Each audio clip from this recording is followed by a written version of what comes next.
धुआं था, अंधेरा घना हो रहा था। दरवाजा खुला और बंद हुआ। एक झलक सी मिली, एक आदमी की, हाथों में कुछ लिए हुए। चेहरा साफ नहीं दिखाई दिया। धुआं और अंधेरा सब कुछ छुपा रहे थे, लेकिन धुआं में भी एक अजीब सी बदबू थी, कुछ जला हुआ सा। ये रात आम नहीं थी, ये रात थी खौफनाक। ये कहानी है एक ऐसे घटना की जो दिल को हिला देती है, एक ऐसी घटना जिसको सुनकर रूह कांप जाती है। ये कहानी है नैना साहनी की, जिनकी जिंदगी एक खौफनाक खेल का शिकार हो गई। दिल्ली की सर्द रात में एक ऐसी आग भड़की जिसके धुएं ने एक नहीं बल्कि 2 जिंदगियों को झोंक दिया। एक तरफ थी नैना, जवान, खूबसूरत और जिंदगी से भरी। दूसरी तरफ था सुशील, प्यार का दावा करने वाला पर हाथों में खून लिए। ये कहानी सिर्फ एक मर्डर की नहीं है, बल्कि प्यार, धोखा और इंसाफ की लड़ाई की भी है।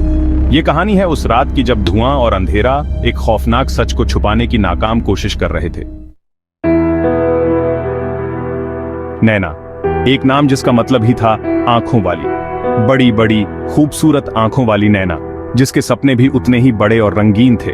और फिर आए सुशील, जो दिखते थे एक सपने के राजकुमार की तरह। दिल्ली की भीड़ में दोनों की मुलाकात हुई, प्यार हुआ, या यूं कहें कि प्यार का वादा हुआ। सुशील कांग्रेस पार्टी के एक उभरते हुए नेता थे।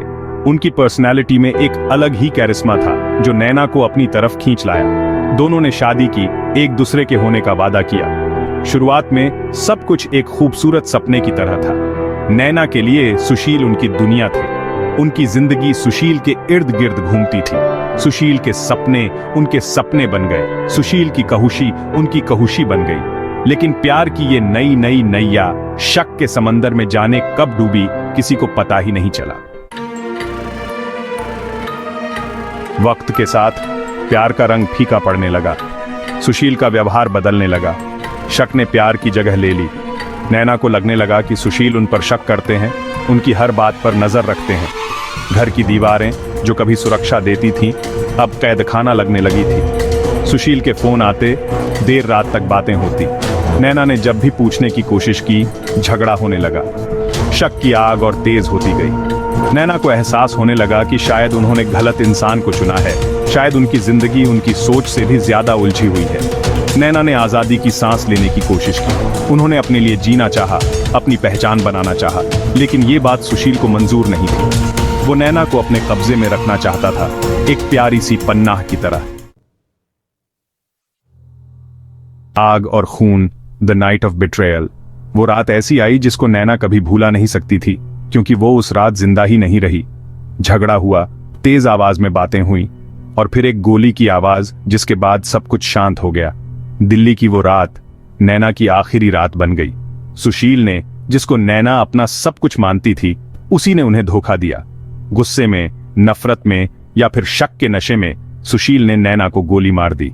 एक पल में एक जिंदगी खत्म हो गई और शुरू हुआ एक ऐसा खेल जिसको देखकर दुनिया कांप उठी।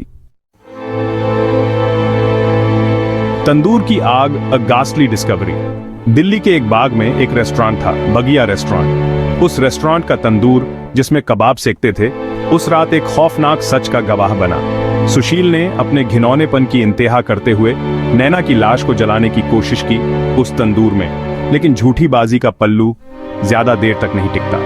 पुलिस को शक हुआ, बगिया रेस्टोरेंट पहुंचे, और फिर जो सच सामने आया उसने सबको हिलाकर रख दिया। तंदूर से उठ रहा धुआं नैना की आत्मा की आग का धुआं था। इंसाफ का मंदिर, the trial and the verdict. Case court में पहुंचा। मीडिया ने इस केस को हवा दे दी। तंदूर कांड के नाम से यह केस मशहूर हो गया। सुशील शर्मा, कभी कांग्रेस का उभरता हुआ सितारा, अब एक हत्यारा बन चुका था। कोर्टरूम में गवाहों को डराया गया, सबूतों को मिटाने की कोशिश की गई, लेकिन सच छुप नहीं सकता। नैना की आत्मा को इंसाफ मिला। सुशील शर्मा को उम्र कैद की सजा सुनाई गई। लेकिन क्या सच में नैना को इंसाफ मिला? क्या उम्र कैद की सजा एक बेगुनाह की जान की कीमत चुका सकती है? नैना साहनी की कहानी एक मिसाल है प्यार में अंधे होने की और शक की आग में जल जाने की। यह कहानी हमें सिखाती है कि रिश्ते विश्वास पर टिके होते हैं, और जब विश्वास टूटता है तो जिंदगी खाक हो जाती है।